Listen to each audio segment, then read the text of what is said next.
Hey, good morning, everybody. It's Hammer. Today is Wednesday, June 25th, 2025. I, of course, am here with your daily mortgage rate update. The only place on the web that I know of that's free that you can jump on and talk about what's going on with rates and pricing each and every weekday morning. And today we're going to talk about how Powell is showing signs of cracking. We're going to talk about Trump dropping all the bombs and why the door is open for rates to improve. What we're not going to talk about is how I feel and how my chest feels, which is why I sound a little bit more of a radio voice. I don't have a Ron Siegel radio voice, but I'm a little bit better today. So anyway, you can join me live each and every weekday morning, 9:30 a.m. Eastern time. I'm broadcasting on Facebook and YouTube. Pretty soon I'll add some of the other channels to that.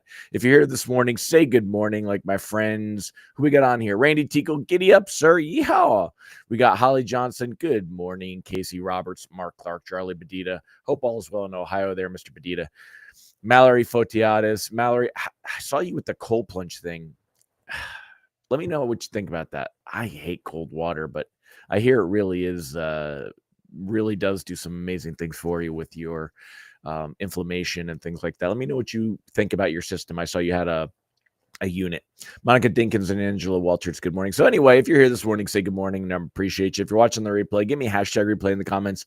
Let me know that you were here. Don't forget to smash that like button. If you're on Facebook, maybe tag an originator friend. If you're on YouTube, go ahead and subscribe and make sure that you give us that thumbs up as well. Remember, I appreciate y'all interacting and commenting. Not only do I love to read your comments, but it also helps with engagement and with the algorithm. So make sure you do go ahead and say hello. If you'd like a quick reminder that I'm going live each morning, we send out a text message. You can use this cool QR code right here, or you can sign up at hmmr.io/reminder. That's hmmr.io/reminder. Also, go check out Grab and Go Social. If you want some help growing your online presence, your social presence, we've got an amazing program there. Got a lot of new updates coming out in the next couple of days, so go check it out. We're going to close the pre-sale soon. You get in at early pricing, go check it out. It'll cost you $7 to get started. You can see what it's all about. We're going to be closing that soon and launching it at its full price. Also, if you'd like to sign up for our free daily lock advice emails, it's ratelockadvice.com. You can sign up for our text alerts at ratetextalerts.com. They're $7 a month. And if you'd like to get more loans because you've got an awesome online presence, generate reviews, and stay in front of past clients' contacts, referral sources, and the like, check us out at originatorssuccess.com. So let's go ahead and let's jump in and let's get started, my friends. So I'm going to go ahead and share the screen. We'll get into the good stuff. Let's do a quick recap here of what happened yesterday. You could see down here in the corner, Presentify is not open. I'm sorry. I thought I opened that already. There we go. Okay. So if we go ahead and we take a look down here, you can see, generally at 10 a.m. and in the morning we were doing things. Bonds were much, much worse off. They were down here around 99.36 or so, 99.40 even, right? We could say. And then look at this improvement. Most lenders set pricing here. And when you have this kind of a ramp up, while you're in this window that lenders are setting pricing, you're normally not going to see them include that into the rate sheets. It's just because they don't want to have to turn around and reprice worse immediately if they see things get negative. So, you're generally not going to see that. So if we take a look at what we got going on here, right around 10 a.m., there was some really solid improvement, and we improved through the whole day. Little bit of pullback in the afternoon. It went down right before closing, but not much. Big gain on the day. That meant there were a lot of reprices better yesterday, right? So reprices better. So we did see. You try typing with them. You try writing with a mouse if you're going to make fun of me there. So we do have a lot of reprices better yesterday. If you didn't see a reprice better, though, you'll definitely see rate sheets today that are improved. And I wanted to show you guys, I want to compare this to April. I want to show you kind of what we've seen happening and where it's gone, some stuff that I've noticed this morning. So if we take a look here this morning, you're going to see that let me make this smaller again. Oops, hold on, wrong window. Come over here. All right. So if we look here, at our previous best levels. These were up at April 29th and even like April 30th, right? These were the previous best levels, April 29th, April 30th. And our worst levels were down here around May, and this was May 21st. So May 21st. So we're going to do May 21st, and this one here was like April 26th, right? So we'll use those as reference points. And let's come back here, right? It was like, yeah, 29th, 30th. So let's go ahead and come back here and take a look at April 29th to 30th. We were right down here around 6.81. And you know that, again, looking at this is Mortgage News Daily just as a reference point, and you can see that we're right back in that same realm. And you can see that pricing is almost the same as it was back here in April. And the reason that's significant is that when you look here, you could see that where we were with mortgage bond pricing, we're very close to that same level here. All right. So it is definitely a good thing. Now up here, we were better back in March. We spent quite a bit of time, and even this was equivalent to where we were at, but we were quite a bit of time here better in March.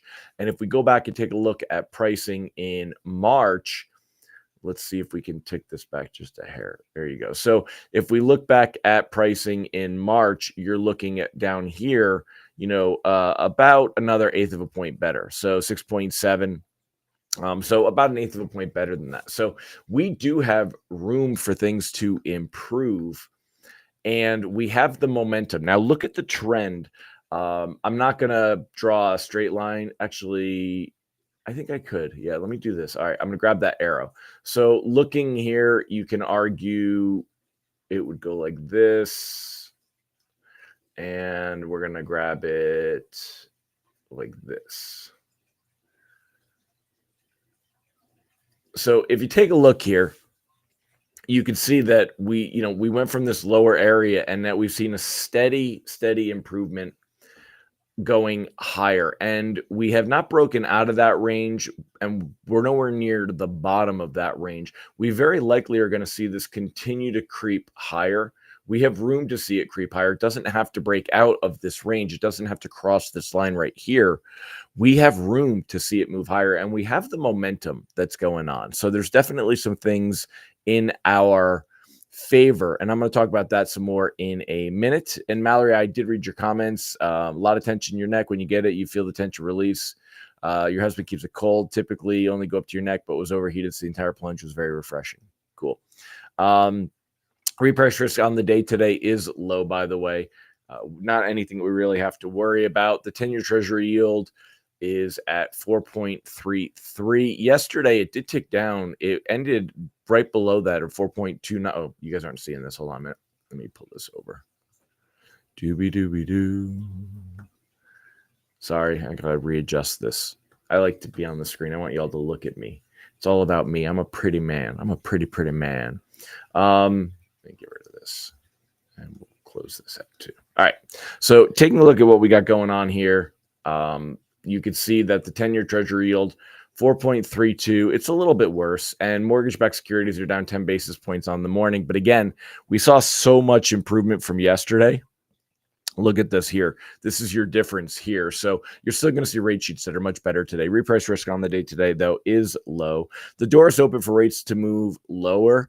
We don't expect any big miracles, but we definitely have an opportunity. Let's kind of go over what's going on here. So yesterday, Powell was speaking in front of the House Financial Services Committee, and he's kind of showing signs of cracking here.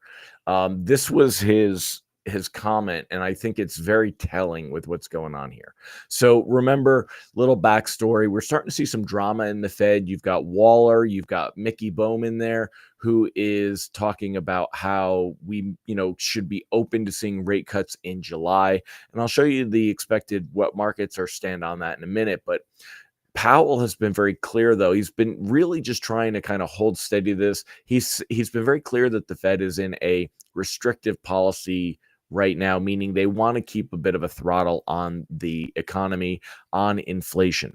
Now, remember, there's a lot of complaining that the Fed is not lowering the Fed funds rates which would help bring rates down, across the board, but especially for short term. And there's complaints that he's not helping government borrowing costs. He's not doing them any favors because lower rates would help as we start to borrow for this big bloated bill that's going to get done in the next few weeks, and it will get done. Trump, you can love him or hate him. By the way, who saw the F-bomb? So this is what I wanted to get into the comments. How many of you, first and foremost, saw the F-bomb in the news, right? That Trump just turned around and said, he dropped just pure dropped the F-bomb.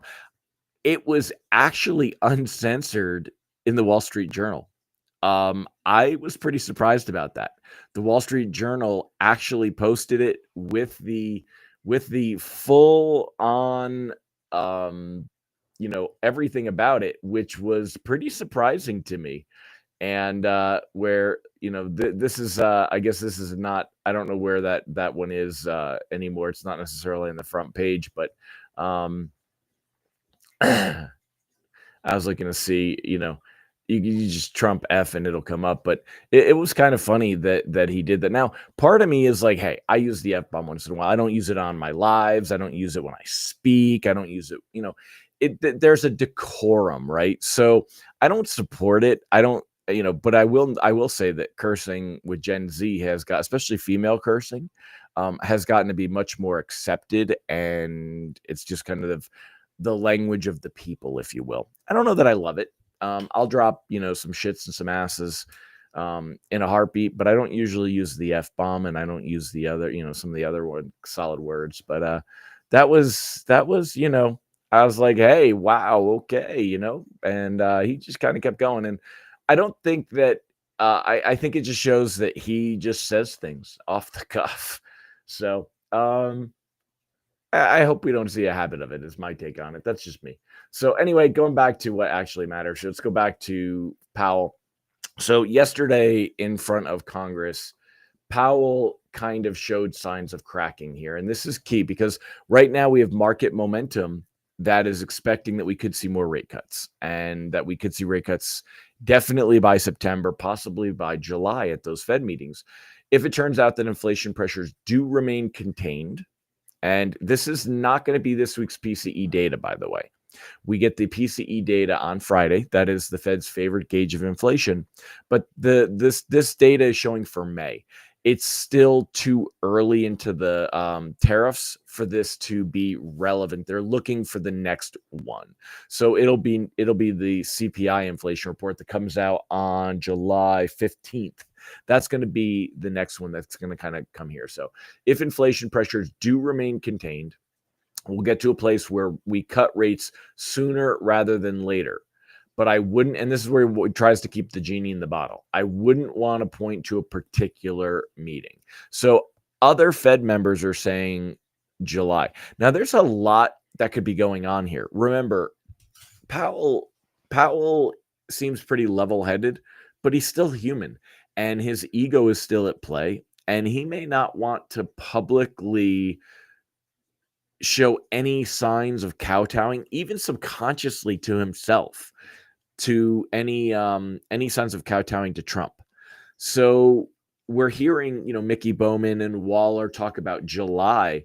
Maybe Powell is kind of speaking through them. He's not telling them what to say, but maybe, what this is showing is that maybe, although Powell won't come out and say, we could see one as soon as July, he's keeping the straight face. He's the straight man, but maybe they're the ones that are releasing that data, and they're the ones that are kind of putting it out there. Now, what do markets believe is going to happen? When we take a look here, the expectation for a July cut, it really has increased. So remember, we were up at 90% a week ago that expected that there would be no cut. That has dropped down to about 80%. So we've seen a 10% increase on a rate cut in July. Now, this is not that high yet.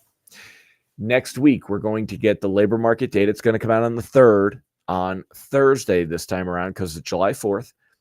And then we're going to get the CPI data on the 15th. Between now and then, that July data that comes out on the 15th, this Fed meeting is on July 30th. It's a couple weeks after that. If we see signs of labor market weakness, that would be number one. And if we see signs that inflation is not going up that much, even if it does tick up with the tariffs, that will be number two. We could see this continue to kind of go like this. And between now and that July meeting, if we do see a probability of that go higher, that's going to help mortgage rates to move lower over the next 30 days. So we could, this is, again, the Fed doesn't set mortgage rates, and they're actually short-term rates, not long-term rates, but it still does play a role. Right now, markets are expecting that we're going to see that first cut in September. And you can see that there's been a big jump there. Look at this. A week ago, it was a 36% probability there'd be no cut at all. That has fallen down to about 10%.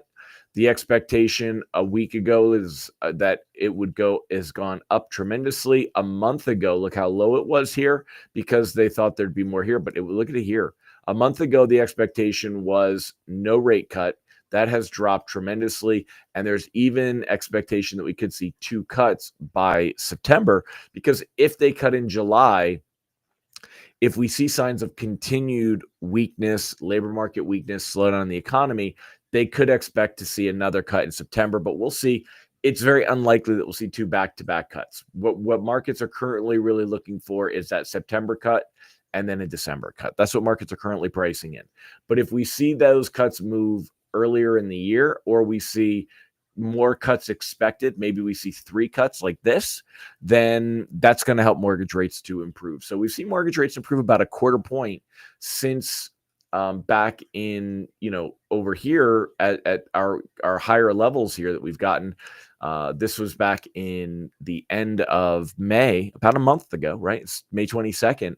And we've seen that we went from over 7. Now we're back down to, just the high 6s, could get down to 6 3/4 next week. So we've got room for things to improve. That is the outlook, or that's the Fed outlook. I don't want that. The door is open for rates to move lower. Don't expect miracles. And I would continue floating. Even with today, with things kind of slowing down, I would float. Good morning, Anthony, Yasmin. Ron said, based on the barrage of insults from Trump, could you blame Powell for not being supportive of anything he does? Not at all. So, but that's why we've got to read between the lines, Ron. And maybe you won't hate Powell as much as you do, and maybe you'll come a little bit more to my side. Maybe you'll see him here. And again, this is what they're saying on this, right? We do expect inflation to move up in the summer, and if we see it not happening, we will learn from that. So he's kind of really setting the door. And today he's going to be in front of the Senate Banking Committee, and he'll be repeating a lot of the same stuff. So, in an overnight social media post, Trump said, I hope Congress really works this very dumb, hard-headed person over. Yeah, so like Ron said, who could blame him for not wanting to deal with that? Mike said his use of the F-bomb was perfectly played, and he rarely goes there. Going back to the F-bomb conversation, I agree. And that's why I said it's sparingly. It's a showstopper. Let's keep it that way. Dave said, I locked a 6.625 30-year no point high balance, 20% down. Dave, why lock though, dude? I would be floating in this market, man. I would not be locking. I think that there's, especially if it's a high balance, that means it's a big loan amount. Seeing rates improve another 1/8 of a point, seeing the rebate pricing on that, that's a big deal. I wouldn't lock. I mean, can't go wrong, but I wouldn't have locked. I just, right now, things are moving in a solid direction. We could see it here in the technicals. I showed it here. You could see it in the technicals. We could see it with the 10-year Treasury yield. Look at the 10-year Treasury yield. Let's go ahead. I'll same thing. You can see where this is moving right about there and right about, no, I can't. I hate that you can't, with this program, I can't back them up one. Oh, that deletes all of them. So, anyway, we're right about here, and we'll call it right about here is what you're supposed to do. So there's plenty of room. You could argue that it moved lower, but you can see that it definitely has, even if we just go from here to here, you can see that the 10-year yield has dropped. So, Ron said, closing on Tuesday. Yeah, that makes sense. All right. Yeah. And Ron also pointed that out, and he said, got to lock everything eventually. Maybe it's closing soon. And Dave did come out and point that out. Yeah, that is. So very good. I mean, and that's, who could argue with in this market, right? That's good to see it. So, yeah, and that's, I'm just highlighting that comment where you said it's Powell's. You still think Powell's doing a horrible job? See, I don't think so. Can't blame him for being anti-Trump based on the insults. So I don't think he's doing a horrible job. It's hard to argue with the results right now. I think they're there. His switch to MBS Plus. What is MBS Plus? MBS Live, or is there something different that I don't know about? But anyway, I'm going to go ahead and wrap it up. I've done enough talking, and y'all know what's going on. It's a good spot to be in right now. Let's keep our fingers crossed. Again, PCE data on Friday, not likely to really help things too much, but it could give us a few basis points. But the CPI kind of lets the cat out of the bag. So everyone's expecting the PCE to be pretty good. So it really, it's very rarely that we would see any surprise with the PCE after getting the CPI. They're different, but they're still similar. So, all right. Well, I hope you all have a fantastic day, and we'll see what tomorrow brings. Hopefully you'll join me tomorrow. Remember, I appreciate you being here. A lot more charting options. I'll check into it. I have enough data with what I have. I don't know that I necessarily need even more charts. So I like the technicals, but I don't go nuts with the technicals. So, all right, my friends, I will catch you tomorrow, and hope you all have a fantastic day. Bye-bye.